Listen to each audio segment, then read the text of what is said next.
marriage, family, child rearing, the millennial generation, trends in society, politics, economics, business, religious liberty, the Constitution, public policy, foreign policy, military policy, tensions in the Middle East, abortion, homosexuality, pornography, sexual ethics, media, technology, history, and America's godly heritage.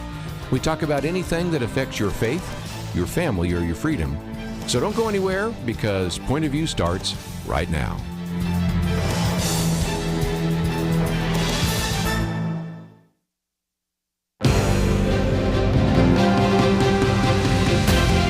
Across America, live. This is Point of View.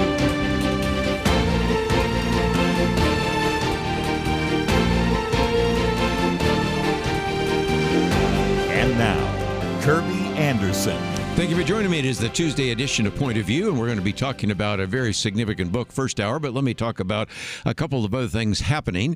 First of all, confirmation hearings have begun, and so as we begun yesterday, we suggested that you may want to go to our website, pointofview.net. That middle section there is Take Action, and we give you an opportunity to contact your 2 United States senators to express your desires about the various confirmation hearings, which have begun today.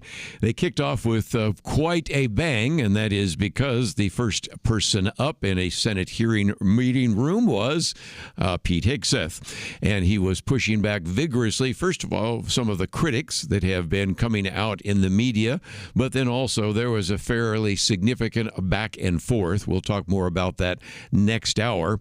I don't think he was more than about 2 or 3 minutes into his opening statement, in which there was a protest, and there have been some others since then, and there's been some pretty vigorous, I guess is a nice word, interchange between him and some of the U.S. senators. So we will certainly get to that and talk about that a little bit more, but that is one of the items that we have given to you today for Take Action, and if you have not had a chance to do so, go to that middle section. Do you believe the president has the right to choose his cabinet members? We give you some quotes, one from a Republican, one from a Democrat. You can put in your zip code, and then we give you a suggested letter that you can send to your 2 United States senators. You can modify it any way you want, and you can send it off and have done your civic duty. So that is one topic that we will get into in more detail next hour, but I wanted to talk about it right now so that you indeed could take action if you would want to do so. We are privileged to bring to the microphone today Professor Graham James McAleer. He was born and raised in England. He is an individual that has attended universities in England, in Canada, the United States, and Belgium, for which he got his doctorate. He is an individual that has for some time been teaching, about 30 years at the University of Loyola. He has written 5 other books besides the one we're going to talk about today on topics like ethics and moral theology, and also writes for the national online magazine Law and Liberty.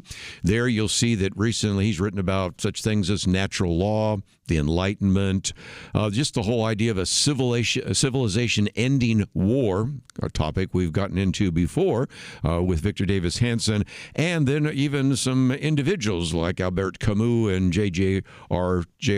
Tolkien, and so that's what we're going to be talking about today. New book out, Tolkien, Philosophy of War, and Professor McAleer, thank you for joining us today here on Point of View. Thanks very much for hosting me, Kerby. Appreciate it. Let's, if we can, get into how you did this. I've watched one of your interviews where people were saying, well, how did a person doing philosophy kind of get into this? And I think part of that was watching the Peter Jackson Lord of the Rings films.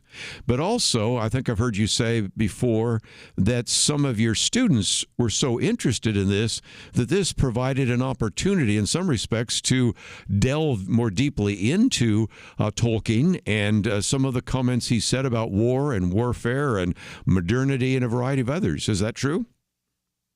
Yeah, I think as a teacher, you're always looking for some common ground for the students to kind of meet them where they're at. And especially in a civilization like ours now, right, which is kind of very fragmented, you're always interested in, well, what do we all still have in common? And at the time of the Peter Jackson films, that really was a kind of cultural event. And, the students were going to midnight showings. One of those midnight showings, I went with the students. It just was something that was really in the air. A lot of people invested in it. So I started then to sort of wanting to sort of deepen their understanding of what maybe was going on in those movies by plugging in a lot of significant philosophy. So that's certainly the origin of the book. Well, and again, if you think about it, when some people ask about Lord of the Rings, well, I say, well, that's an adventure, which it is.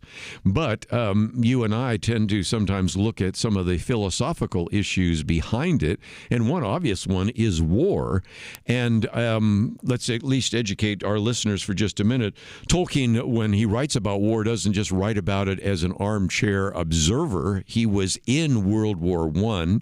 I've heard you speak about actually having trench fever that he had and the impact that had, and maybe even the sense of duty, which we'll get into a little bit later, and even the sense of pride of having served with the British regiment. Can you speak to that?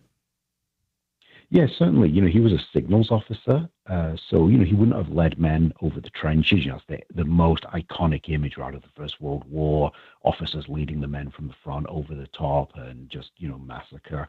But he was, as a signals officer, he was perhaps even more important because obviously on the battlefield, knowledge is gold. And so he was a primary object of sniper fire. So the signals officers would often have to work at night. Just to increase their chances of survival. So, he was definitely on the receiving end. And, but, he was hospitalized out. He caught this thing trench fever. It's a completely debilitating flu-like disease. And actually, it doesn't go away, so he had bouts of it his whole life. So, he definitely knew what he was talking about. And in fact, two of his sons fought in the Second World War. And, he is interesting in his letters because he thinks that war is very constricting. He thinks that, obviously when you're in battle, you are single-mindedly focused on the objectives at hand. So he thought it was very constricting, but at the same time, he thought it was a true education. He says to one of his sons, "Look, I know you're now going into the Second World War. I know you had wanted to go to Oxford University, but the army and war is as good an education as you'll find elsewhere." So he always was. I don't doubt he was scarred by it in some ways, but it doesn't appear in his letters. Like he writes a lot about war, his own experience, the experience of his sons in war, and he tends to, I would say, not in any way minimizing, the horror of it. He is nonetheless very taken with the idea of bravery, loyalty, solidarity. I think that comes across very, very strongly. And he also thought there was something sort of inevitable about war. He was a Christian. I wouldn't say he was a pessimist, but he did take a pretty dark view of things. I mean, he's strong. If you can talk about to Christianity, he kind of tended to think of the cross maybe more than something like resurrection. And so he thought that the world was a kind of a travail, and war and serving in war was going to be a part of that. Well, again, we're going to take a break. We'll come back and get into this book, Tolkien, Philosophy of War. But in one of his letters, he said, this is a tale about war. And he was writing at the time about the Lord of the Rings. He also, of course, said that he believed that war is far less effective than many people might think. But says, as a Christian, he also did not expect history to be anything but a long defeat. And so in some respects, war is something that was certainly necessary, especially in World War II. When we come back, we're going to get into some of the themes about his view about modernity and the modern world. Some people have referred to him maybe as a Luddite. What about the future? There's themes about beauty and vanity and dignity, which we've just talked about, and humility and a variety of others. So we're going to do our best to explore that in this book, Tolkien, Philosophy of War. If you find yourself saying, I'd like to maybe read that book, we have a link on our website. You might be able to find it in your local bookstore, but we've made it very easy for you to find, and we'll take a break and come back with more right after this.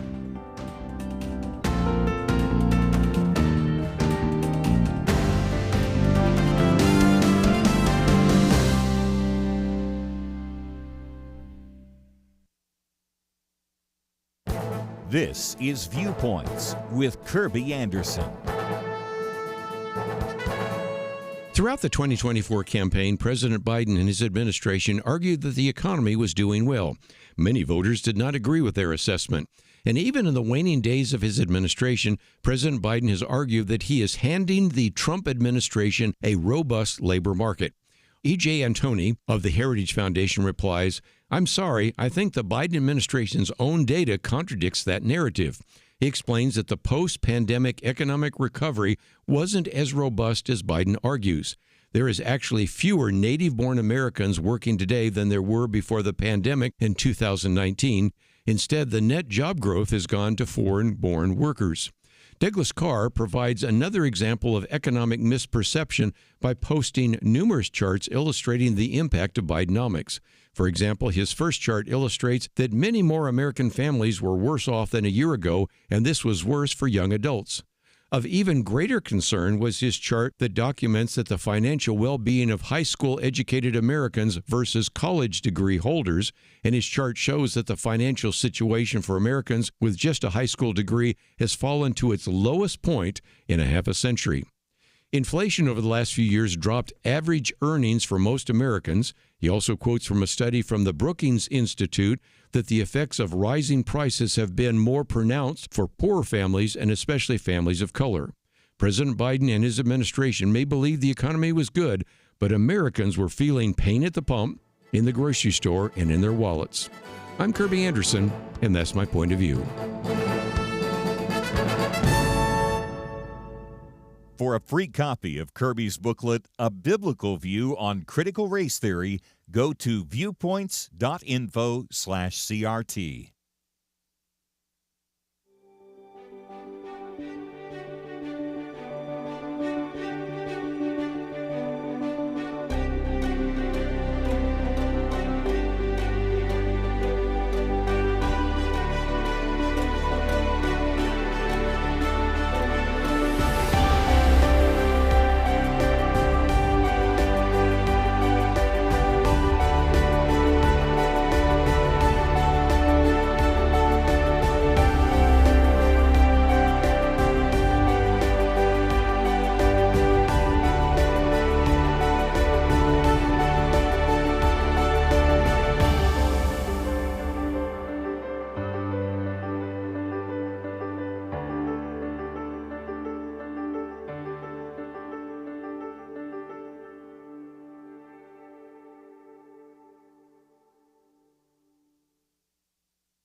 You're listening to Point of View, your listener-supported source for truth. My guest first hour is Graham McAleer, and he is the author of the book Tolkien, Philosopher of War. And just a minute ago, I mentioned, Graham, that Tolkien said that Frodo believes that war is far less effective than most good men think, but then also goes on, as you two, to point out that in one of his letters, he points out that his individual that looks at it from a Christian point of view recognizes the history may be anything but a long defeat, although there contains some samples of glimpse and final victory, which kind of brings us to this whole idea of war. You've been writing about it for some time, and we do these booklets that I make available to our donors, and one that I made available a while back is this one on just war, a biblical view of just war. And as a matter of fact, I might just as a program note mention to our listeners, we have a one coming out pretty soon on a biblical view of terrorism in light of what happened on New Year's Day. And so these are issues that serious people need to think about. And as you point out, war touches the things we cherish and fear: life and land, buildings and belongings, subversion, possession, plunder, and justice, a quote that you have from a particular book. But also it is not only bringing destruction, but creation. And in some respects, to really understand some of the writings of Tolkien, you've got to understand this not only forces of good and evil, but recognize that it really is a series of essays, if you think about it, on the whole issue of war, isn't it? Yeah, absolutely. I mean, you have the Lord of the Rings, but prior to that, you have this thing called the Silmarillion, which is the sort of the great book that he wrote that kind of supports the whole Lord of the Rings story. It's like the prequel.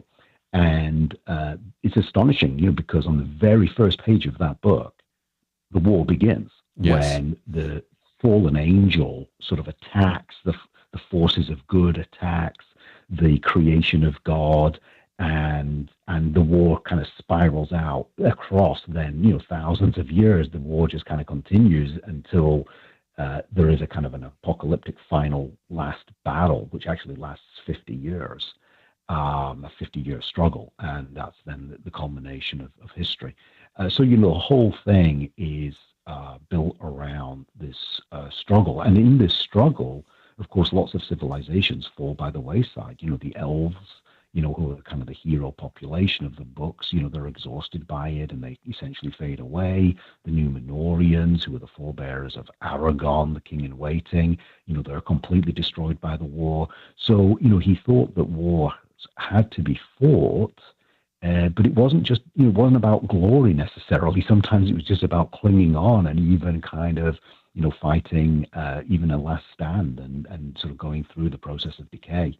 So I say, he had a quite a pessimistic vision of the world, but he also did believe that there were these sort of moments of sort of revelation or epiphany where good and God would sort of reach out into the world and kind of show a kind of clarity about, what was possible, what reasons to hope. And so, again, just a real illustration of the fact that war is important and that he wanted to try to address it, but help us to think about that, even at a time when, of course, there had been not only a war that he participated in, his sons had, but just even today, we talk about the fact that it is very rare that around the world we have anything like peace at all. And I thought maybe I would get into his view about kind of the modern world. There's a point where you talk about he really felt that modern railway stations should be better designed if they really nourished more fantasy. And it does seem to me that he was struggling with some of the kind of the modern world. Last week we had Andrew Wilson on as we talked about his book, Remaking the World and what happened in 1776. But I've seen some people refer to J.R.R. Tolkien as a Luddite, but whether it is the modern world, modernism, that's sort of a theme that runs through your book, isn't it? Yeah, I think there are modern ideologies that he strongly opposed. There were certain philosophies of history, the sort of the Marxist idea of history, the liberal progressive idea of history. I mean, I think I've already said enough things that, he's not a liberal progressive, right? They tend to think that the world is getting better and better. And he thinks, no, you've got this kind of ongoing problem of decay. So, there were all of these sort of modern ideologies that I think he was very opposed to. But I don't think that extended to, an outright horror, of the modern world. There is, I think, an easy way of thinking about, well, anyone who'd been in the First World War, the first truly industrialized war, would come to have a horror, of war and of the modern times. But, one thing, as he became, he lived his entire life as a very poor man. He was an orphan, so he had no inherited wealth or anything like that. But, one of the very first things he wanted to do as the paychecks came in from the books, was to buy a typewriter that had Elvish script. I've heard that, yes.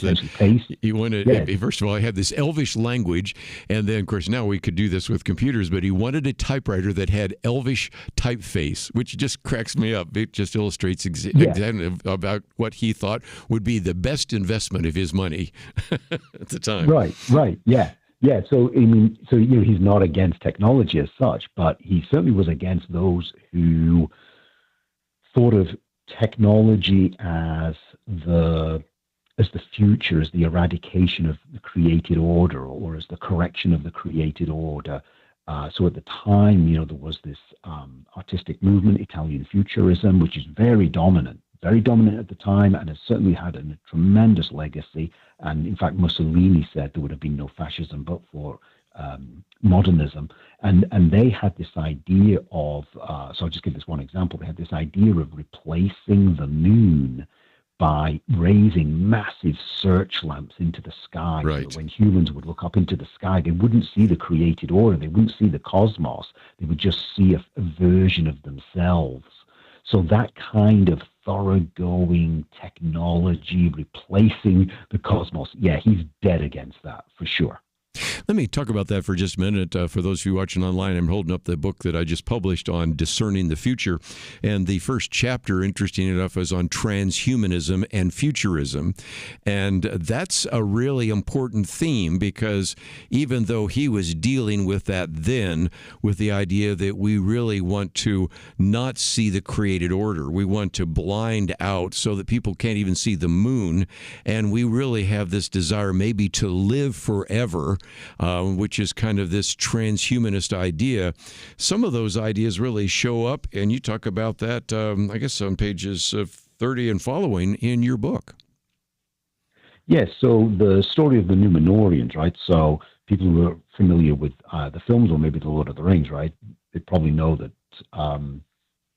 Aragorn is, what they call a Dunedain, and this is the last surviving remnant of this earlier human race of the Numenorians, and they were gifted with extra long life, extra brilliance, and they came to this idea that if they could only get to the land of the gods, there's a kind of a part of the Middle Earth, right, which is reserved for the gods, and if they could get there, then they would have immortality. So the Numenorians, although profoundly gifted by God, they were really resentful of the fact that they had to die. And another word for the land of the gods was called the Undying Land. So they got it into their heads. Actually, Yes. at the prompting of Sauron, they get it into their heads. Sauron sort of whispering in their ears that if you can only get to the Undying Lands, you will have immortality. So I think that is the deep source, right, of transhumanism, a certain kind of rage that we have to die. Wow. And that we're under a punishment of death from God. We need to take a break, but when I come back, I do want to kind of get into this idea of Gnosticism and a few other ideas that surface there. And of course, then there's some themes about beauty and vanity and dignity and the rest. But again, we do need to take a break. Let me just mention a couple things. First of all, this book, Tolkien, Philosophy of War, it is written by Graham James McAleer, and you can find out more about him as well as about the book. We have a link there to the book, and you can click through there and get it in paperback, and I think you will find it fascinating, especially if you are a fan of the Lord of the Rings or many of the writings of whether it's C.S. Lewis or whether it's J.R.R. Tolkien or the Inklings, whatever it might be. That is the case. As I mentioned just a few minutes ago, of course, we also give you an action item, and during the break would be a good time to go to that particular section in which we're encouraging you to contact your two United States senators about the confirmation hearings taking place. Of course, we'll have the inauguration of Donald Trump on Monday, and we'll look at that as well. And I might also mention, as we have before, we do have a trip to Greece. And we do have a few openings that have actually been made available, and this will be taking place May 17th to the 27th. It is an opportunity to go to Athens and Corinth and Philippi and Ephesus and Patmos and many other places. And if you would like to get a brochure or you'd like to know a little bit more, again, you can contact us at pointofview.net. Let's take a break, though. We have a lot more to cover and this whole issue of Tolkien and the philosophy of war. All that coming up right after this.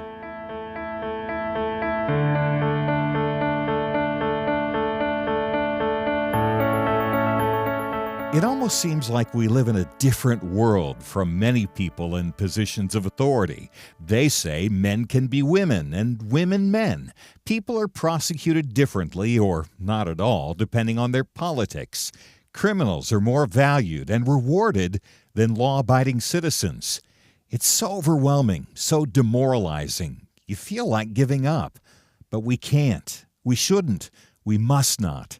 As Winston Churchill said to Britain in the darkest days of World War II, never give in. Never give in. Never, never, never, never yield to force. Never yield to the apparently overwhelming might of the enemy. And that's what we say to you today. This is not a time to give in, but to step up and join Point of View in providing clarity in the chaos. We can't do it alone, but together, with God's help, we will overcome the darkness. Invest in biblical clarity today at pointofview.net or call 1-800-347-5151. Pointofview.net and 800-347-5151. Point of View will continue after this.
You are listening to Point of View. The opinions expressed on Point of View do not necessarily reflect the views of the management or staff of this station. And now, here again, is Kerby Anderson. Back once again, let me open up the phones in case any of you maybe have a question or a comment. We've already mentioned Aragorn and we've mentioned Frodo and a few others. Maybe that is something you would like to talk about, Lord of the Rings, but we certainly have a lot to cover here as we are talking today with Graham James McAleer, and he is a professor at Loyola University, author of this book, Tolkien, Philosophy of War. And again, we've been talking about the issue really of kind of Gnosticism, which you cover early on in the book. And I think that would be appropriate as well because it surfaces not only in the way in which Tolkien wrote, but it, of course, goes all the way back to ideas that are really important, even as we're trying to understand some of the things, for example, the Apostle Paul is writing about in the New Testament. Yeah, indeed. Gnosticism does date to the time of Christ. It's not a Christian heresy. It's an alternative. It was an alternative at the time to Christianity and some of the other religions around. And it's really predicated on an idea of complaint, a complaint about the fact that kind of reality or the cosmos is sort of disappointing to human expectations. And so the idea is to kind of find a kind of a guru or a sage who will lead you out of the cosmos. So, it's not about the sort of the Christian idea of grace complementing and completing nature. It's really a kind of an escape model to a kind of an alternate other reality. And so I think that was something that Tolkien was very averse to. The reason I think that gardens and forests and the landscape, people who read the books, they're often surprised by just how much description there is of forests and landscapes. And but I think that's very much on purpose, right? I mean, he's really about, reestablishing a tight link in our minds with the created order. As opposed to what was the fashion then, and I would say now with techno-science, the fashion is all about a certain kind of an escape into a kind of a human alternate reality. Well, again, it's, of course, dissatisfaction with the world. It's, of course, a problem with the world, not with us. But back to that point about creation for just a minute. I've said before that when I go and speak at retreats, Christian conferences, of course, I speak at a lot of camps and things like that, there is something that really is significant in which you can take God's word and put it together with God's world, and some things happen there that don't happen in our 24/7 kind of news cycle where everybody's looking at their cell phones. Individuals are sort of overcome by the technology. There is a sense in which with Tolkien he goes back to, if you will, maybe not the Garden of Eden, but goes back to nature, back to creation, and there really is a sense that is another theme that runs through the books, isn't it? Yeah, very much so. He himself was an avid gardener. He says that the true hero of the book is Samwise Gamgee, and he, of course, is Frodo's gardener.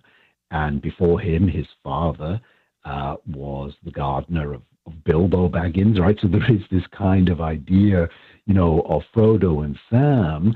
And Frodo's the more, Frodo is bookish, he loves elvish lore, he can sing, he loves poetry, and then you've got this kind of man of the earth kind of idea. And ultimately it's his resilience that's going to actually get the ring destroyed, because ultimately, although Frodo is the ring bearer, Frodo sort of collapses under the burden of the terror of Sauron, and it's Sam, who puts him up on his back, and it's Sam who carries him up the final hill, and so they can get rid of that ring. So, there is this great sort of, Tolkien has this really strong love of things like gardens and forests, and as I say, I think it's very much about just what you said, kind of the linking of the divine and the human and the natural.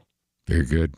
You know, in one of your chapters on the war aims in the Shire, I thought we'd get into that for just a minute, because in one of his letters, Tolkien said, in The Lord of the Rings, the conflict is not basically about freedom, though that is naturally involved. It's about God and his sole right to divine honor. And it gets into the hobbits. It gets into the kind of the question of, you know, what's wrong with us, as you raise that question.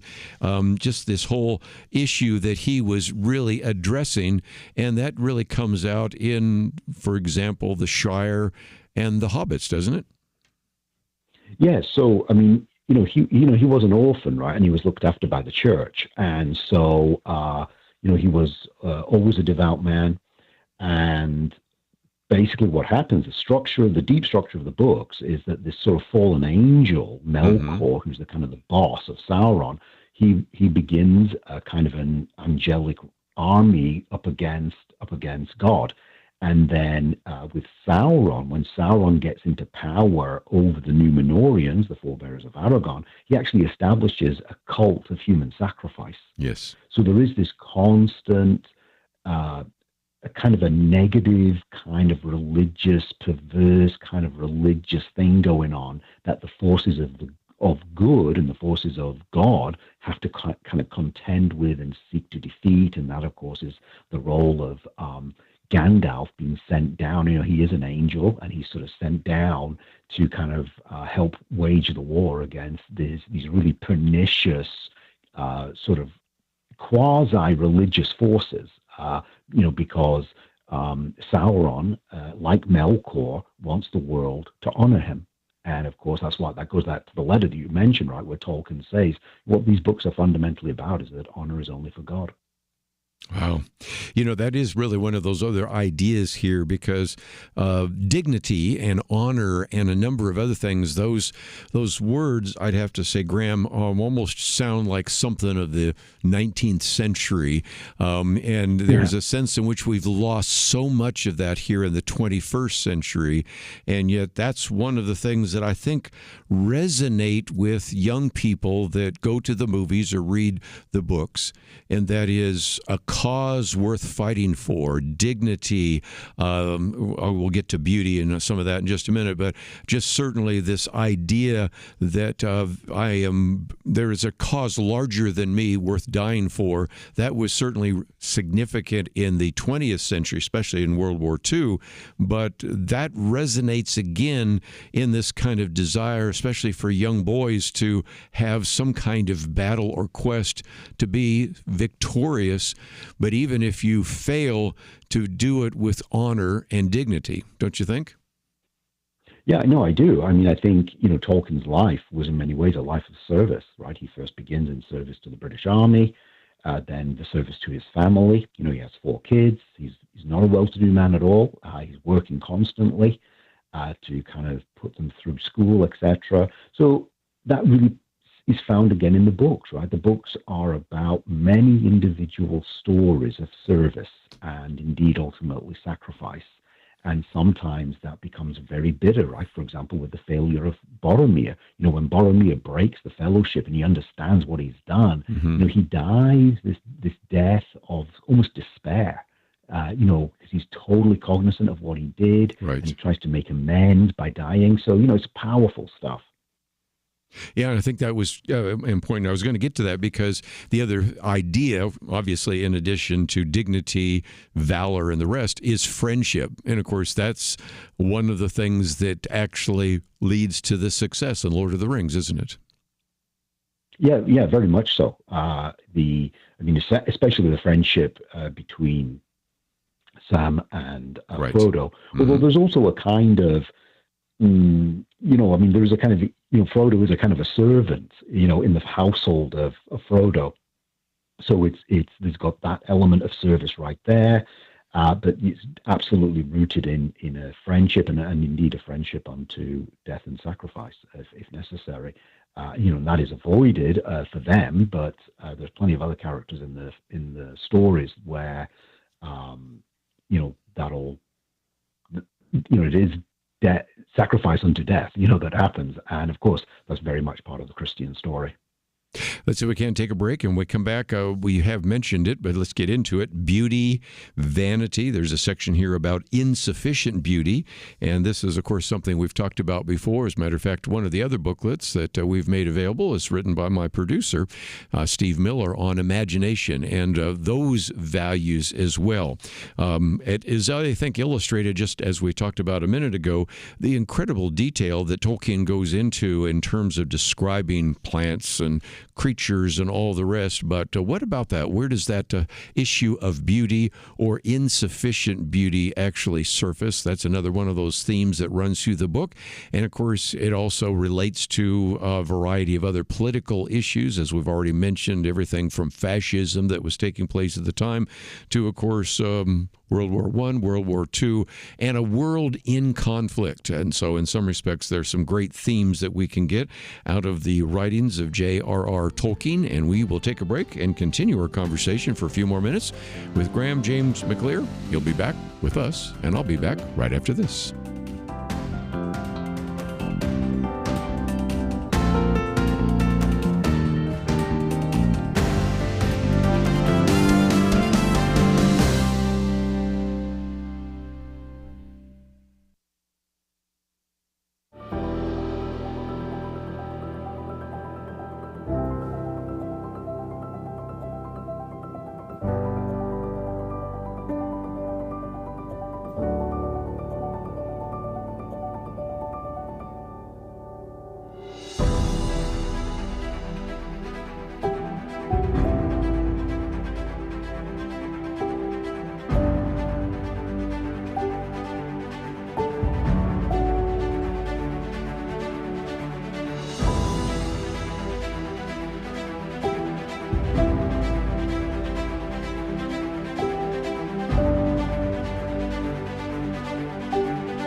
You're listening to Point of View. your listener-supported source for truth. Back for a few more minutes, and we're continuing our conversation today with Professor Graham James McAleer, and the book is entitled Tolkien, Philosopher of War. Might just mention that he's a professor of Loyola, and if you'd want to contact him, first of all, he teaches some courses which would be fascinating. One, film, fiction, and political thought in the 1980s, and then, as you might imagine, morals and politics of the Lord of the Rings, and those would be fascinating courses, I would think. And of course, if you'd like to contact him, we do have a link to his account, X, and well, you can probably find some other links that we have there as well. I see you have one coming out on security ethics. That may be something we might want to talk about as well. But let's get back real quickly to the book, Tolkien, Philosopher of War. One of the themes that certainly runs through here is beauty, or inadequate beauty, or the loss of beauty. And then a little bit later, sort of related to that, is the issue of vanity and humility. But what about this theme of beauty? Because I think we've already alluded to the fact that there's a lot of detail in the books, and that was intended maybe to bring us back to an understanding of creation. But what else can you pick out in terms of some of the issues of beauty that surface in some of these works by Tolkien? Yeah, so the idea of the insufficiency of beauty, of course, is the story of the Númenóreans, right? They are this beautiful species of humans. Yes. They are intellectually gifted, and they somehow find it, unsatisfying. And Tolkien actually has a very interesting letter where he talks about this phenomenon, and he says, in consequence of finding it unsatisfying, humans have a tendency to become, to enter into secret societies, to become conspiratorial, to practice the dark arts. So, he has this really fascinating idea about why beauty and a full appreciation of beauty is so essential, because it actually preserves us from otherwise veering off into these really dark recesses of human psychology. And of course, this is ultimately what happens with Sauron when he institutes the practice or the cult of human sacrifice. So, you have that. And then, of course, I make a lot of the fact that at the Battle of the Pelennor Fields, where Aragorn, he returns, he leads the armies, he defeats the forces, or partially defeats the forces of Sauron, and of course he releases into the air the battle standard of his kingdom, which has been made for him by Arwen, one of the elvish princesses with whom he's in love with, and they ultimately marry. But this battle standard has all of these jewels embedded in it. It's full of elvish craft, it's high design. So there is this sort of fascinating idea of this sort of object of beauty. And you just think about through history, all the people who've been awarded medals of valor for defending the battle standard, defending the flag. It's a very peculiar phenomenon, but it's something that von Clausewitz, the man who wrote the famous book on war, talks about this, that war is always about trophies, preserving trophies, stealing trophies. And so you see this in the one of the culminating battles, of the whole Lord of the Rings story, the Battle of the Pelennor Fields. So, beauty sort of leads the way. And I think this battle stand is truly fascinating, because actually what you see, it includes a crown.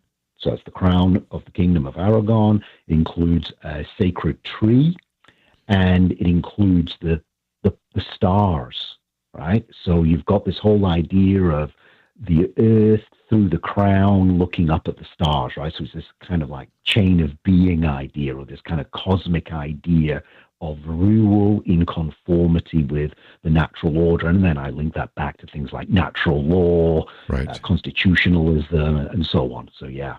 Fascinating. And again, ties into very much in the Old Testament, the priests had garbs that had all sorts of jewels. And of course, you had also the battle of even wanting to take the Ark of the Covenant. I mean, there are just all sorts of themes there. But I want to pick out one other one, because since we talked about beauty, the flip side is vanity and the need for humility. And that surfaces in your book as well. Yes. So the idea of humility is just this, with the battle standard, right? The idea that the people are going to be fighting for something that is above them, right? That the battle standard, not only do you look up to the battle standard, but the battle standard then tells you to look up at the cosmos, right? So there's this kind of service and sacrifice through and in humility. But then the vanity thing is, of course, because if you think about the modern age, right, the modern age begins with people like Adam Smith, the Scottish Enlightenment, thinking about the role of vanity as the driver of the economy. And one of the things you would notice, if you just contrasted, say, Lord of the Rings with, say, Game of Thrones, is that there's almost no economy in it, right? It's always a bit of a mystery, like how do the people on Middle-earth actually live, and how do they survive, and do they really trade? You see a lot more of that in The Hobbit, the first book he wrote. But the idea of trade and business and Smith's idea that it's vanity that drives it, and Smith thought this was both a positive thing and a negative thing, right? Vanity, obviously Book of Ecclesiastes in the Bible, but Plato, not a Christian, a pagan, he also thinks that vanity is a really serious moral problem. So I think part of what the Lord of the Rings is about is this treatment of struggling with how are we to think about vanity, which is a kind of a beauty, of course, right? And Smith argues it's the beauty that sustains the modern economy, right? And we have all sorts of benefits from that. But it is also the thing that sort of makes us sort of slaves to our iPhones and always wondering how our Instagram is doing and how many hits we're getting on our posts on X or whatever, right? So, it's this super double-edged problem, and I think Tolkien's really inquiring into that. I think so. Whether you give up the ring and throw it into the fire or keep it, there's just a lot of themes that run there. But first of all, Graham, I want to thank you for writing the book. I want to thank you for being on the program. I know you have a lot to do, but it means a lot that you would, first of all, write this book and then give us an hour to talk about it today here on Point of View. No, I've really appreciated this opportunity. It's been a great conversation. Loved the way you've steered the conversation. It's been fantastic. Thanks very much. We're going to take a break then. And again, if you would like to know more, Tolkien, Philosophy of War, and we have information about it, the Philosopher of War, and certainly how that relates. A lot of themes. I think I covered most of them. Most authors appreciate the fact that I do things like, read the book, what a concept, and try to understand what they're talking about. I even took the time to watch another interview that he did and learn a little bit more about him so that you would benefit from that. But let's now talk about some very important issues. That is, we are in the midst of confirmation hearings. First one began today, many more over the next 4 or 5 days. Actually, I guess they probably won't be meeting on Saturday, but Tuesday, Wednesday, Thursday, Friday, we'll have confirmation hearings. Hopefully, some of those will actually culminate in an individual to be able to hit the ground running on day one, because that is next Monday, in which the inauguration of Donald Trump actually takes place and the new administration takes over. So again, if you would like to know a little bit more about this, we come back from the break. I'm going to start with a piece by Ben Weingarten. Do Republican senators know what time it is? And this is really a critique about whether or not they're going to be actually involved in this confirmation process. And we'll talk about that and what that means and how you can get involved. That is all available at our website at pointofview.net. And I did mention just a few minutes ago, but let me mention again that we do have an opportunity for you to walk where John and Paul walked. We will spend some time going to a variety of places in Greece, and that will be Philippi and Thessalonica. We're going to be in Athens. We're going to be in Corinth. We'll be in Ephesus. We're going to go to Patmos, where John was actually held as well, and all these other voyage parts and conversations and paths will be ones where Paul has walked. So you will get, again, the journeys of Paul and John. It takes place May 17th to the 27th. And if you'd like to know more about that, we'd love to have you join us. Let's take a break. We have a lot more to cover. We'll do that right after this. At Point of View, we believe there is power in prayer. And that is why we have relaunched our Pray for America campaign, a series of weekly emails to unite Americans in prayer for our nation.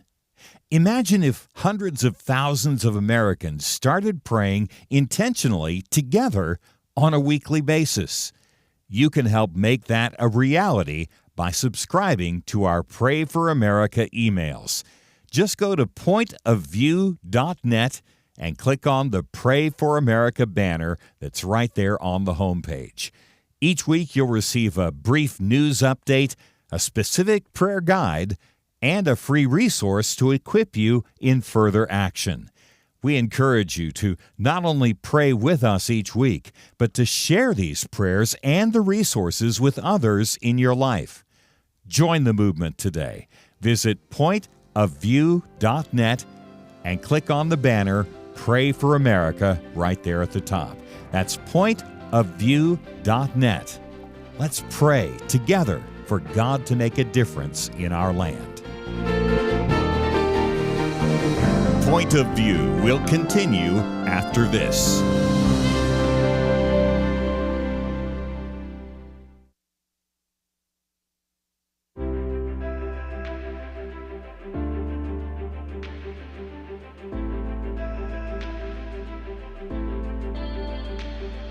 I really appreciate your program. I don't get to listen to it every day because I have to work, but it's really a blessing to me and to all of us.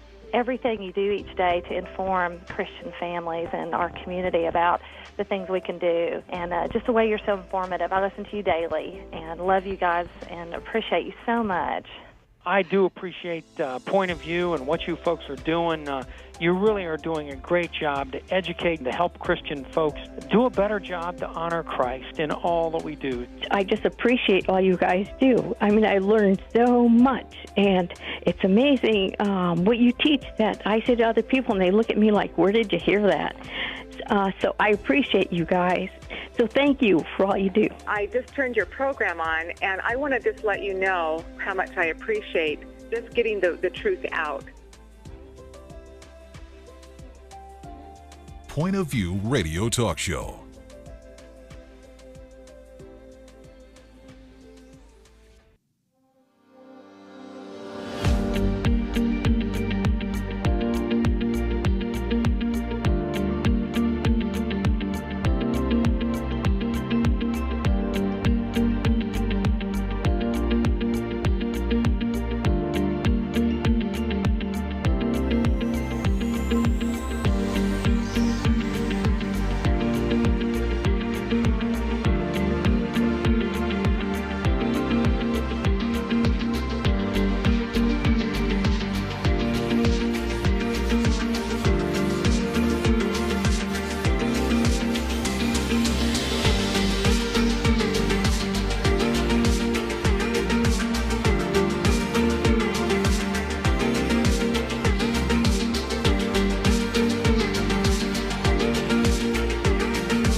Hi, this is Kerby Anderson. You know, each day we take on the tough issues and provide a biblical perspective to them. The topics we cover are wide-ranging: apologetics, theology, prophecy, creation and evolution, intelligent design, marriage, family, child-rearing, the millennial generation, trends in society, politics, economics, business, religious liberty, the Constitution, public policy, foreign policy, military policy, tensions in the Middle East, abortion, homosexuality, pornography, sexual ethics, media, technology, history, and America's godly heritage. We talk about anything that affects your faith, your family, or your freedom. So don't go anywhere, because Point of View continues right now.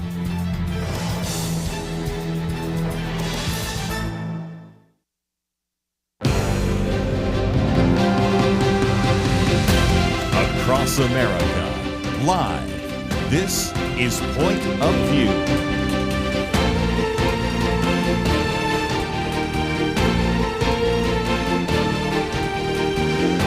And now, Kerby Anderson. Second hour today, let's, if we can, talk about what is taking place right now. And these are confirmation hearings, be taking place over the next many days. And I wanted to give you a little bit of history. We'll also then go to an article that we've posted here, Do Republican Senators Know What Time It Is, by Ben Weingarten. And then I'll get back to some of the things happening out in California, because it is going to generate some really interesting things in the next couple of days and weeks, having to do with policy and in the environment and insurance and a variety of others. But I'm holding up right now, for those of you watching online, a copy of the Constitution. We keep it right here, and I get multiple copies. Matter of fact, I got an extra one in the mail the other day. I've got more copies of the Constitution I know what to do with. We maybe should just give them out free to anybody who wants to come by to the studio here. But if you go to Article 2, Section 2, this relates to the president, and it says, I'm reading from it, he, that is the executive officer, that'd be the president, shall have the power by and with advice and consent of the Senate to make treaties, provided 2/3 of the senators present concur. So that's about treaties. Now the one that's relevant, also he shall nominate, and by and with the advice and consent of the Senate shall appoint ambassadors, other public ministers and counsels, judges of the Supreme Court, and all other officers of the United States, whose appointments are not herein otherwise provided for, and which shall be established by law. It goes on then to say that Congress may by law vest the appointment of such inferior officers as they think proper in the president alone, or in the courts of law, or in the heads of departments. Kind of difficult language to follow, but here's the issue. If you are going to, as a incoming president, appoint someone to be the head of one of the 15 different cabinet offices, agriculture, commerce, defense, Veterans Affairs, State Department, Homeland Security, go to all there. I don't want to go through all 15. You get the idea. Then those individuals should be actually brought before the Senate for advice and consent.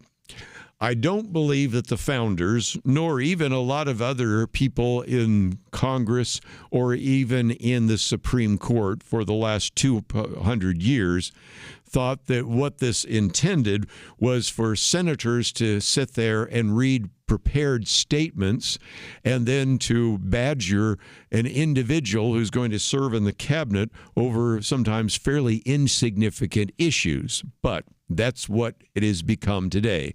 It's kind of a spectacle. It's a little bit of a circus. Now, the bottom line is it also makes it very clear that the lower offices don't need to go through this process. And so in some respects, that's what the Constitution says. Unfortunately, what is done is not so much done by what the Constitution says, which does give some guidelines in broad sense, but the details have been worked out by committee heads and Congress and tradition and Supreme Court and the rest. So at the moment, of course, we have 5 different departments of the executive branch. put in perspective, how many did George Washington have when he convened the first executive branch? He had 5. We have now 15. And the one being debated right now is the Department of Defense, which in George Washington's day was called the Department of War. And again, let me just give you a little bit of a sense of a little bit of the back and forth, because here this article says, inside a packed Senate hearing room filled to the brim with spectators, some of who, by the way, were protesters later on and interrupted the proceedings, Pete Hegseth pushed back vigorously against critics worried about his lack of credentials and past allegations of personal misconduct. He made the case that a small handful of anonymous sources were used to write negative stories about him. All they were out to do was destroy me, he said, of the left-wing media, who he argued didn't care about the truth. Now, he actually spent some time talking about his wife, about his conversion, and gives glory to Jesus Christ, talks about his kids, 7 kids, took a while. At one point he says, okay, it's going to take a minute to mention all 7 of them, and there's some laughter. But then portrayed himself as a change agent, pledged to prioritize the rank and file first and foremost, and then spent some time talking about his military experience. If you're not familiar, he served in tours of Iraq and Afghanistan. He was described, even at the time, as an incredibly talented, battle-proven leader. And then he deals with the issue that's front and center. He says, it is true that I don't have a similar biography to defense secretaries of the last 30 years. But as President Trump also told me, we've repeatedly placed people atop the Pentagon with supposedly the right credentials, whether they are retired generals, academics, or defense contractor executives. And where has it gotten us? So he says, Pete Hegseth says, he believes that, as Trump believes, and I humbly agree, that it's time to give someone with dust on his boots the helm. A change agent, someone with no vested interest in certain companies or specific programs or approved narratives. That is, of course, the thing that he will try to ride through this confirmation process. If I were a betting man, and I'm not, I don't think he's going to make it. But we will see. And I certainly haven't exactly had the best track record with Donald Trump. Never would have thought that he would have been the nominee back many years ago. I certainly wouldn't have predicted he'd be the nominee again and that he would be twice elected to the presidency. So take anything I say with a maybe not a grain of salt, but a whole bag of salt. But nevertheless, we'll see how that goes. There are some other nominees that are going to be controversial as well. Tulsi Gabbard, top of the list. There are some people that have been very concerned about the way she has gone about the process of getting advice and consent, treating it more like just a meet and greet rather than a job description. Robert F. Kennedy, a couple of others certainly fit into that category. Which brings me to a piece that we will spend more time on after the break, but it's by Ben Weingarten. Republican senators can prove they know what time it is by confirming Trump's nominees stat. And his question that he begins with is this: do Republicans know what time it is? This week, with the kickoff of confirmation hearings for President-elect Donald Trump's nominees, the new Senate majority will have an opportunity to answer that question. And his argument is the Republicans in the Senate can demonstrate an understanding of the stakes of the confirmation fights by decisively winning them, neutralizing Democratic attacks, then going on offense against them, and standing unified behind Trump's nominees. Winning the confirmation fights is of transcendent importance because the argument he makes is personnel is policy. And I'll be the first to say that he says this with a lot of, arm waving. Even if 1 or 2 of the nominees are not confirmed, that's not a defeat for the incoming Trump administration. But if this gets drawn out and lingered, and we have situations like we did last time where you have to wait till February for some of these individuals to get into their positions, that would be a defeat. So we'll look at that a little bit more right after these important messages.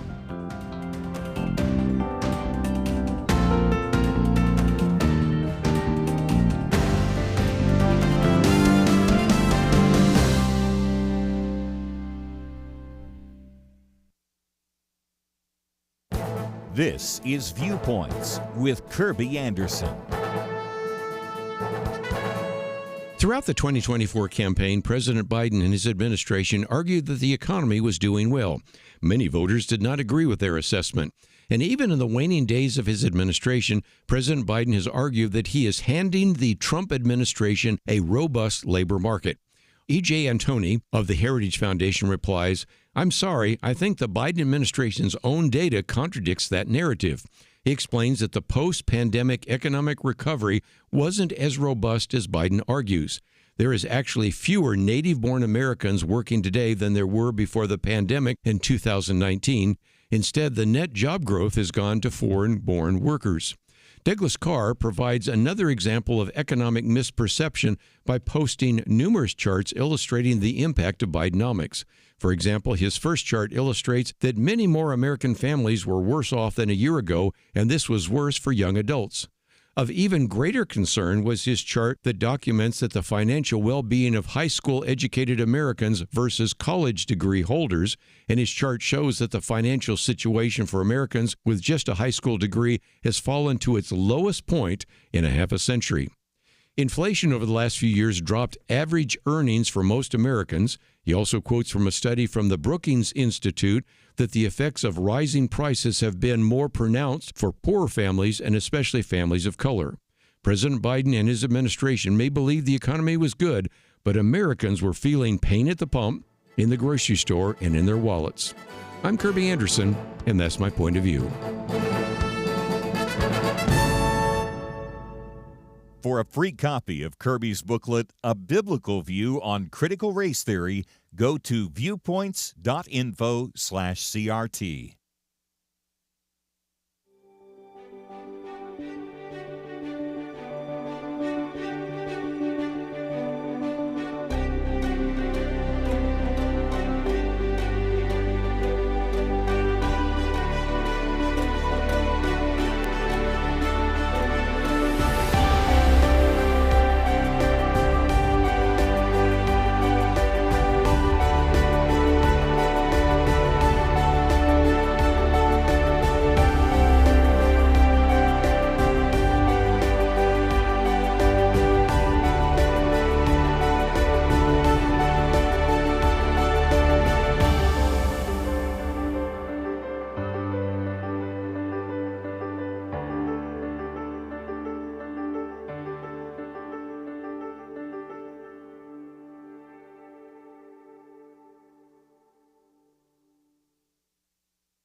You're listening to Point of View, your listener-supported source for truth. Back once again, let me just for a few more minutes take your way through this particular article, and we have it in its entirety by Ben Weingarten.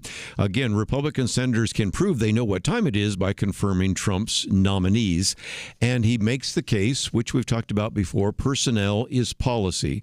If indeed the American people want some changes, then it seems to me that these individuals who are wanting to be change agents should be put in their position, and we shouldn't let that linger for such a long period of time. And after seeing what took place about 8 years ago, and then comparing to how much quicker many of those individuals 4 years ago were confirmed, although in some cases it did take some time because I think the confirmation process has become too bureaucratic. Matter of fact, the Secretary of Energy was supposed to be part of a confirmation day, but they didn't have all the paperwork. And I'm thinking, okay, how much paperwork do you need from an individual who is the governor of North Dakota, has been in the public eye, even ran for the presidency for a short period of time, and now you need more paperwork? Please, I think we can maybe speed this up a little bit, don't you think? But I'll leave that to the people in Congress. Anyway, Ben Weingarten says, look, knowing what time it is means understanding that the attacks lodged against President-elect Trump's nominees will not actually be about fitness or qualifications, but rather about power. We know this because all the truly unfit and unqualified nominees Democrats have abided in previous nominations and administrations. And I was thinking about that, not to be be overly critical of one person or another, but did anybody seriously think that Pete Buttigieg was the best pick for Secretary of Transportation? I really could go through quite easily, and I think you could as well. I just picked him because he's probably a little better known to you. I could go down the list, and some of you go, I've never heard of some of these people. But in some respects, really, was that the best person that we could pick? A person that really has had no experience in transportation? And I think it's worth an issue there. And, of course, he goes on to talk about the fact that we also had the lack of any fitness for the current president of the United States and things like that. So he goes on to explain, though, the aim of some of these Democratic senators is to personally and politically destroy Trump's picks, particularly those hostile to the administrative state and ruling class orthodoxy, and therefore unlikely to play ball with the uniparty as part of a comprehensive effort to stymie, sabotage, and subvert what is taking place. And that's the other issue. One of the booklets we produced a while back was on the issue of the deep state. Now, there's a conspiratorial aspect of the deep state, but there's a reality to it as well. So don't get caught up on some of the really bizarre things that a few people have said about that, to recognize that we really do have an administrative state. We do have a ruling class, a group of individuals that have been in the administration year after year, decade after decade, that really don't want to bring about some of the changes that need to take place. And even this ongoing battle with Pete Hegseth, whether he's the individual or someone else is, to begin to change some things that need to take place. And I think almost all of us know need to take place in the Defense Department, in the Pentagon, in the military, in our various academies, and the rest are all part of that. And so, again, the confirmation hearings, he says, are the first chance to delegitimize and destabilize the incoming administration, to grind its first 100 days to a halt, and therefore set it and the party on a path to failure, which, again, I think seems on the part of some of them to be the goal. Again, there can be some obvious ways that this will be done. One is to maybe highlight some of the past policy differences between Donald Trump and some of the appointees. We've had even that with J.D. Vance. Some would be to dredge up some old comments. I saw that today with Pete Hegseth about something he said about mothers. And one of the senators was saying, are you saying mothers cannot serve in the military? I'm not sure that's what he said, but okay. Some are going to engage in ad hominem invectives. And anyway, in many cases, just to simply manufacture unfounded narratives, or even to begin to portray some of these nominees as evil, conniving, stupid, incompetent, corrupt, or even unethical. And so the point, he says, is these Republican senators should plan for all of these shenanigans, from borking, that goes back to Robert Bork, to the high-tech lynching, that goes all the way back to the current Supreme Court justice, or the Kavanaugh caper, that goes to another Supreme Court justice. These tactics have been used in the past and probably will surface again. He also goes on to say that it's also incumbent upon the appointees to persuasively explain why their skills, their experiences, and worldviews have prepared them to execute their office on behalf of Donald Trump and the American people. So far, so good. That needs to take place. They need to be able to calmly and confidently explain that, and in some cases fend off any kind of misrepresentation of their words or of their character. When necessary, they will have to deconstruct, he says, the false premises, the innuendo, the strategy behind the narratives being weaved to expose the cynical, scorched earth political warfare for what it is. Neither they nor Senate Republicans can shrink or show weakness in face of this intimidation.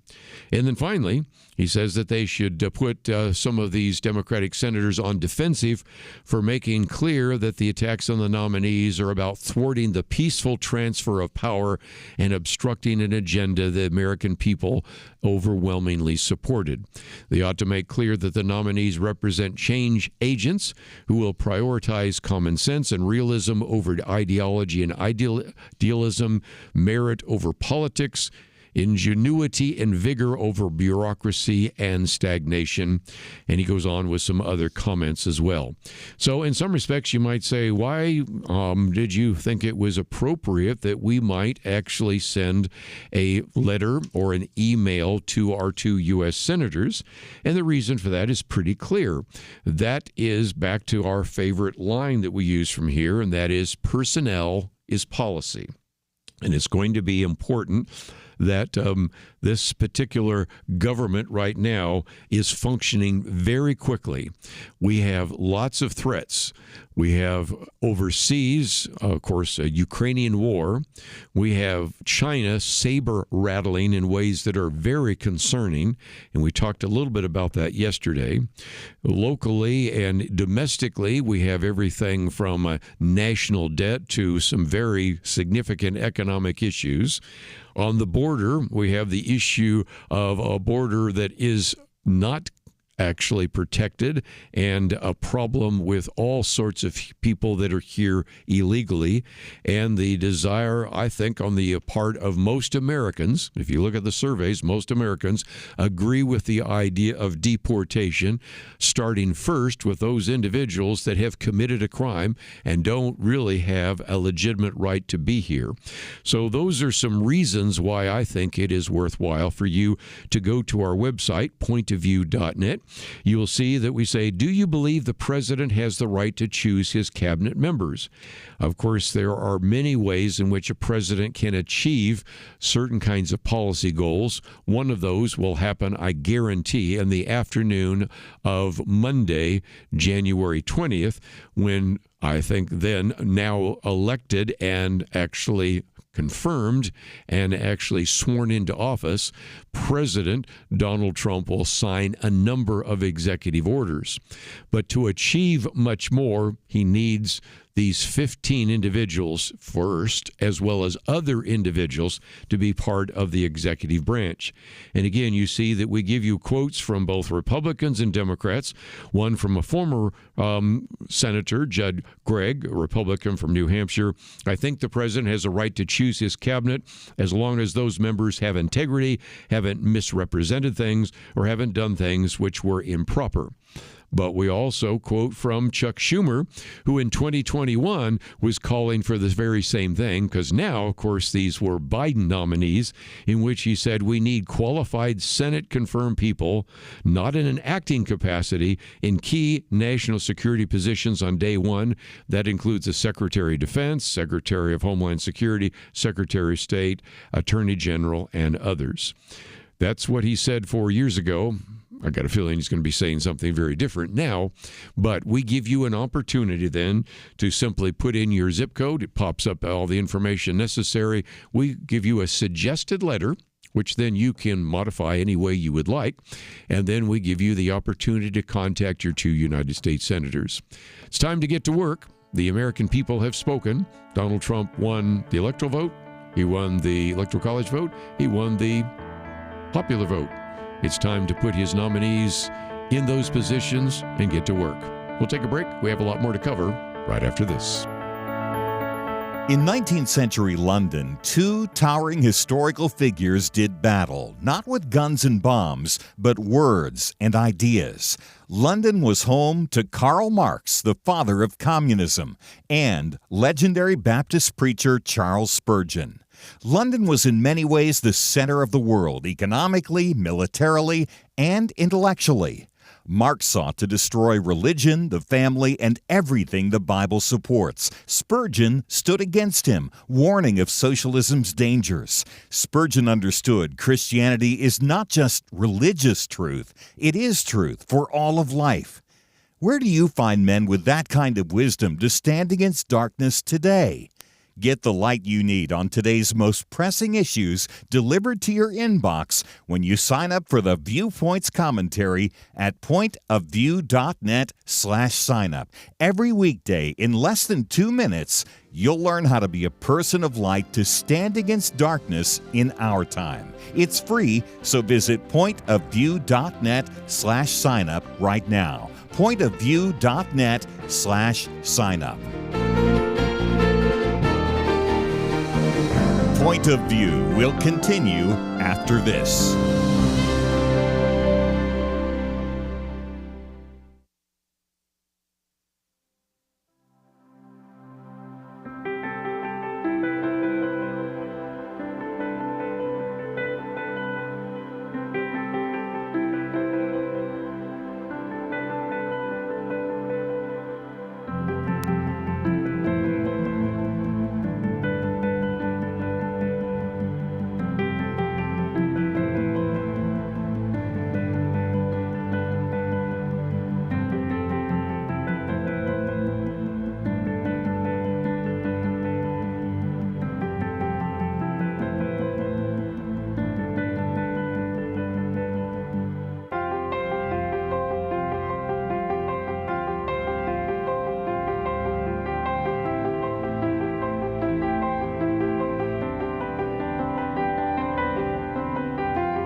You are listening to Point of View.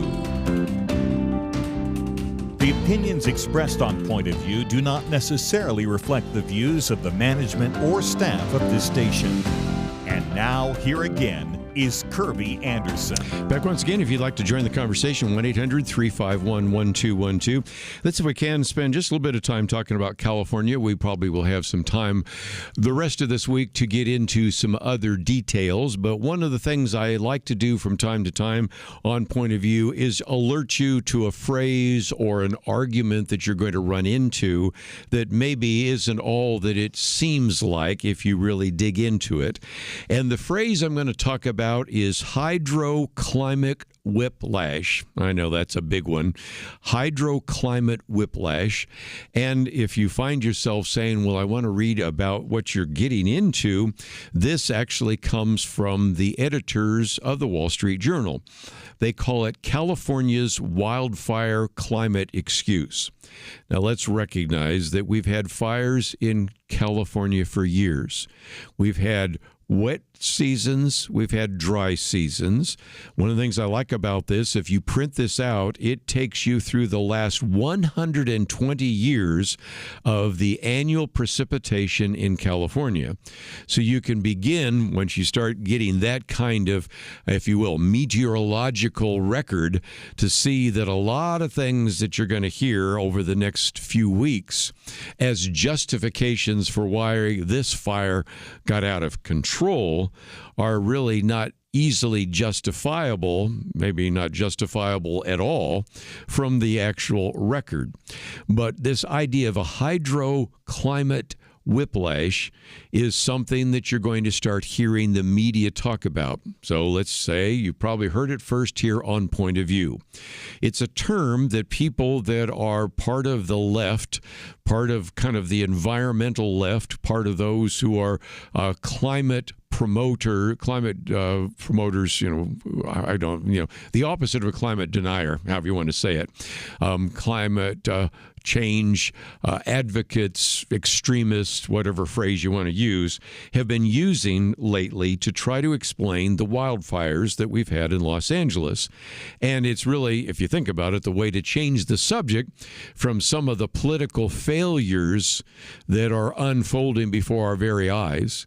I've heard some people say whether it's going to happen this year, next year, or the next 2 years, next 3 or 4 years, sooner or later, there is a change probably coming not only to the mayor's office in Los Angeles, but maybe even to some congressional seats, maybe even the governor's office. We will see. But let's get back to this issue. The theory of hydroclimate whiplash is this: that climate change is the reason. Okay, well, we're going to hear that forever. But it happened because of a unique set of circumstances. Because California had two very wet winters, that would be 2023 and 2024, in which you had two very wet winters compared to others. And that's sort of true, not exactly, but it's close enough to be willing to acknowledge if you look at the chart. And so this led to a lush vegetation and growth. Some of the underbrush, which we've been talking about, necessarily needed to be cleared out. And you even might remember there were some statements about wildflower explosion and a blooming desert and all that. And then, according to the theory, then the climate change, which gave us two wet winters, gave us a dry spell. Thus, it provided an opportunity for all that vegetation now to turn to tinder and then turn to fires. Ultimately, then you get the hydroclimate whiplash. So, as the editors of the Wall Street Journal put it, climate change explains wet and dry seasons, which follows the progressive line that climate change is responsible for every natural disaster except perhaps earthquakes, although I've even heard people say that. In today's climate orthodoxy, bad weather is always man-made. Now, the editors don't put up with this. They say this ignores that California's climate has long been variable with dry years following wet years. And one of the things I appreciate about the individuals that put this together at the Wall Street Journal, for those of you looking online, you can see that there is a chart. And that chart gives you California's annual precipitation from 1895 to 2023. So really even more than 120 years, but I just rounded it off to close enough, about 28 years. But again, you can see there are highs and lows, and you can see there's sometimes where there's two highs and then a low. And we've had this for some time. And again, if your argument is this is brought about by the amount of CO2 in the upper atmosphere, all you have to go back to is, let's go back to the 1910s and the 1920s, when carbon emissions were definitely much lower than they are right now. And you can see that what you really have here is, guess what? Climate has been changing. And that is maybe due partially to human activity, but it's probably due to a variety of others. And the argument I would make is, if indeed you are convinced that climate change is the reason for all of the weather that we have now, and I'm not convinced that it is, I believe that it's part of it. No doubt about that. I don't think you can deny that human activity doesn't have a part to play, but to say that that's what is the driving force is really pushing it, I think, quite a bit. But even if you accept that argument, so let's accept the argument, then you should be working overtime to make sure that some of the kinds of problems that have unfolded would not take place.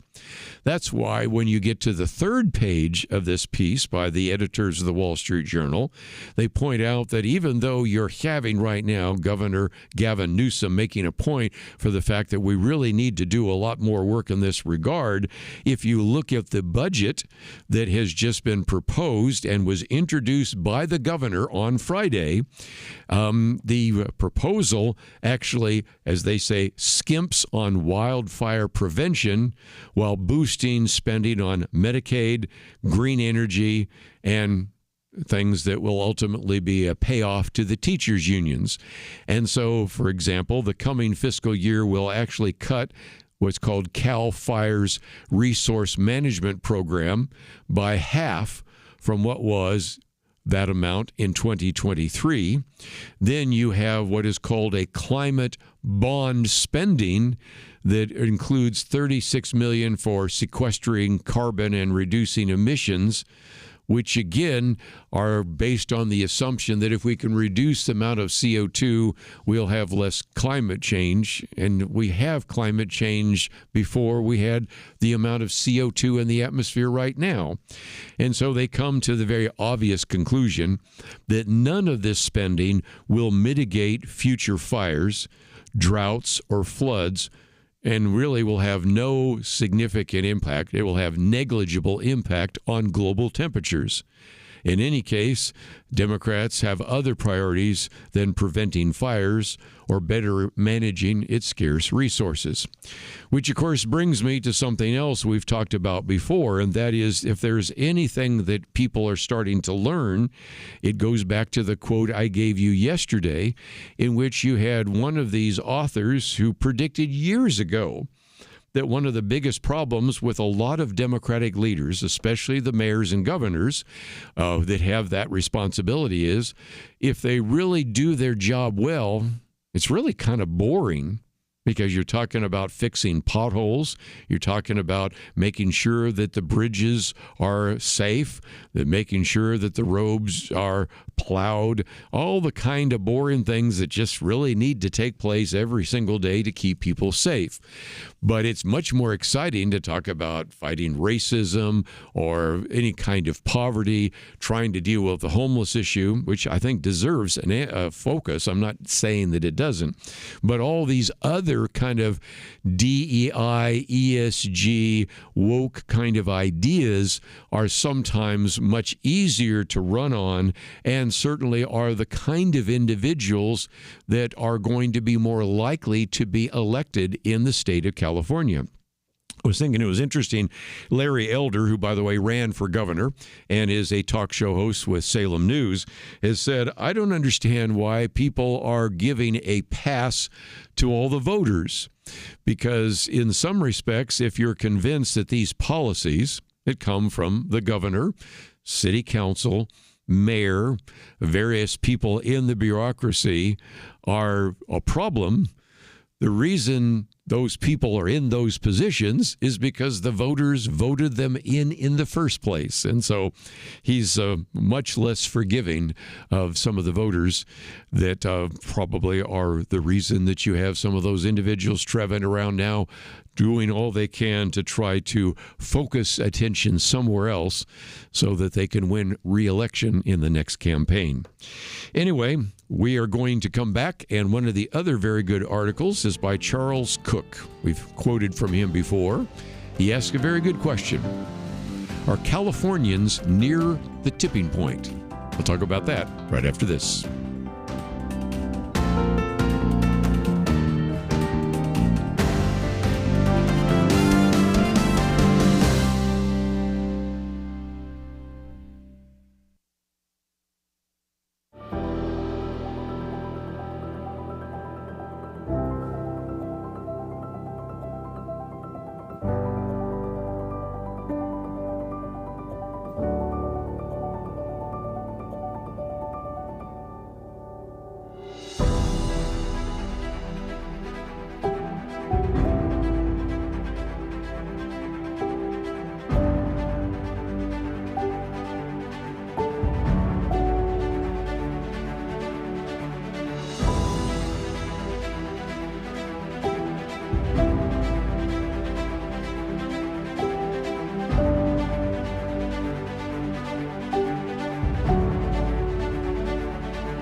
You're listening to Point of View, your listener-supported source for truth. Back for a few more minutes, and I thought I would read this piece by Charles Cook, or just give you kind of the highlights, because it's kind of a developing debate that is already unfolding. Now, I recognize it is much too soon to even begin to predict what could happen 2 years from now in the election, for example, for people in the Texas House, Senate, in the California Assembly or Senate, the election of the governor are in New York or in Illinois or in this case California, but in some respects you can kind of see some trends unfolding. And I thought it's kind of interesting because Charles Cook asked the question, are Californians nearing the tipping point? And his implication is maybe so. Another piece of evidence in that direction comes from all people, Megyn Kelly. Now, Megyn Kelly's been on kind of mainstream media, but now has her own podcast, and I watch an occasional clip. I can't re-show those or play those here. She's kind of, now that she's not on mainstream media, has developed kind of a mouth, and wouldn't want Megyn to have to keep hitting the swear button while we have something like that. But she tells the story of an individual that is a good friend of hers. They're really close friends, but she's as woke as she can be in California. Their friend is. And so she says, even though we get along and I love her a great deal, we just don't talk politics. She says, my woke friend in California is saying, we've had it. We are going to now vote for whoever we can put in the Republican Party in office. Okay, we'll see. But it's interesting that she says, I can't think of anybody I know, and she's got all sorts of friends who are definitely DEI type woke and all that, that are certainly not happy at all with what has transpired there in California. On the other hand, you have a number of others that have said, I'm not so sure. Adam Carolla has said that. But Michael Knowles, who we've had on the program, says, yeah, I'm a little more skeptical about this. And the reality for that is that the party will figure out very quickly how to blame, and we're already seeing this, climate change or the hydro climate windfall and all the other kinds of things, and maybe distract attention. So we'll see. But it is, I think, telling that here I've got a picture of this would be, I guess, Assemblyman Robert Rivas, who is the Speaker of the California State Assembly. And here he's actually speaking, in which they're going to hold, as you've already heard us mention, a session to fight Trump while the fires are still raging in Southern California. This is known as being brain dead, or certainly having bad optics. Another one here, California becomes first state to offer health insurance to all undocumented immigrants. That's about 700,000 adults between ages 26 and 49. That one unfolds. Here's a piece here. This is a real good one. No, really, why is Gavin Newsom governor of California? And goes through all the faux pas of the governor. But since we broadcast in many other states in California, I won't go through that. But you've heard enough to know that there are people in California that really are beginning to wonder. Well, Charles Cook put it this way. I love California. He said, I'm not just saying that because it's about the about the fact I'm going to be rude about the government, but I truly love California. And he talks about it in some length. California is beautiful. It has sublime weather. The people are inventive and unusual. It's full of roller coasters. Why that's in there, I don't know. Food is good, produces wine. It's the center of the world's technological innovation, but it's had a really bad run. And there's absolutely nothing to be gained, he says, by pretending otherwise. He talks about meeting with some students at UCLA, and they're just griping and complaining and belly aching and everything about the problem with the state. So I asked the group whether or not they were planning to leave, and the kids just all go, leave? Look outside. No, we're not going to leave. He says, well, that was then and this is now, and I suspect some of those people have indeed left. He says, lest I be misunderstood, when I propose that California is really badly run, I do not mean that it is run by people with whose politics I disagree, although that is undoubtedly true. I mean it is run by people who are incompetent at the task of taxing and spending and passing and enforcing laws, representing their constituents, dealing with emergencies. He says, look, Massachusetts is full of people with whose politics I disagree, but on the whole, it's pretty solidly governed. Sure, I don't want to live there, but But by the same token, a lot of Bay Staters don't want to live where I live in Florida.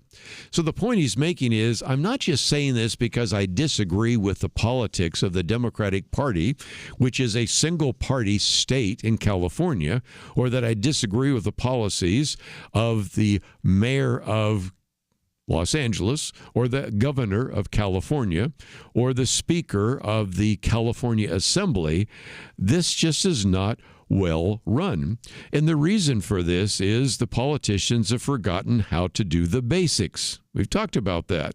And that's, I think, part of the issue.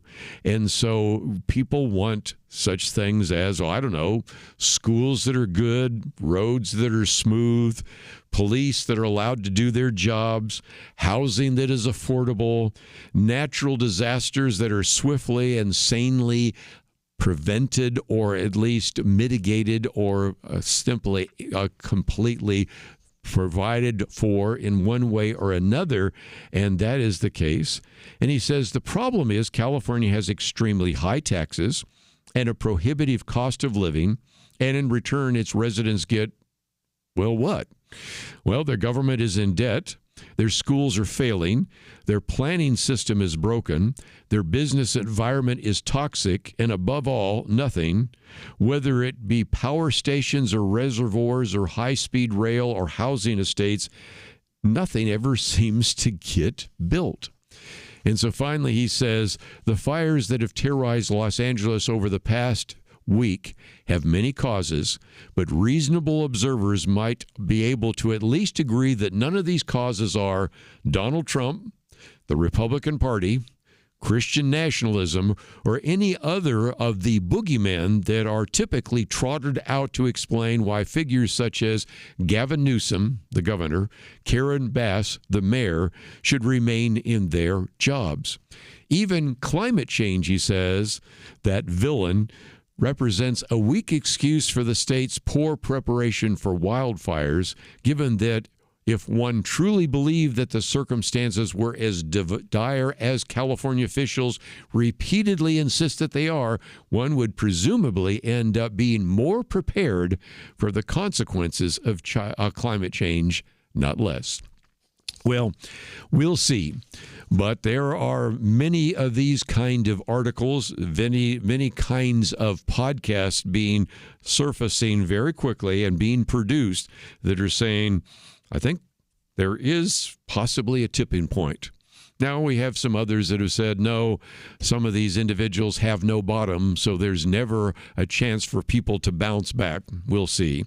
And it may be too early to talk about some of this, but I just thought I would end with this one. Are Californians near the tipping point? Charles Cook thinks maybe they are, and there's some very good reasons for it. And these are, again, lessons for people in other states to learn so that they don't make some of the mistakes being played out every night in front of our television sets. Well, that's all we have. I'm looking forward to some great interviews tomorrow. And most importantly, as always, I want to thank Megan for help engineering the program. Steve, thank you for producing the program. If you find yourself saying, I'd like to read a few of these again, simply go to the website, pointofview.net, and you can also go back and listen to the interview once again at pointofview.net. But stay tuned. We'll see you back here tomorrow, right here on Point of View. It almost seems like we live in a different world from many people in positions of authority. They say men can be women and women men. People are prosecuted differently or not at all, depending on their politics. Criminals are more valued and rewarded than law-abiding citizens. It's so overwhelming, so demoralizing. You feel like giving up. But we can't. We shouldn't. We must not. As Winston Churchill said to Britain in the darkest days of World War II, never give in, never give in, never, never, never, never yield to force, never yield to the apparently overwhelming might of the enemy.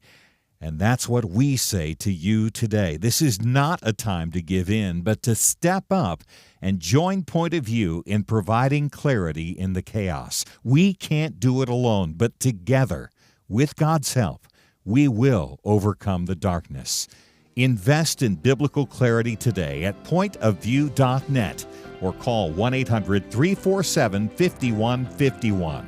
pointofview.net and 800-347-5151. Point of View is produced by Point of View Ministries.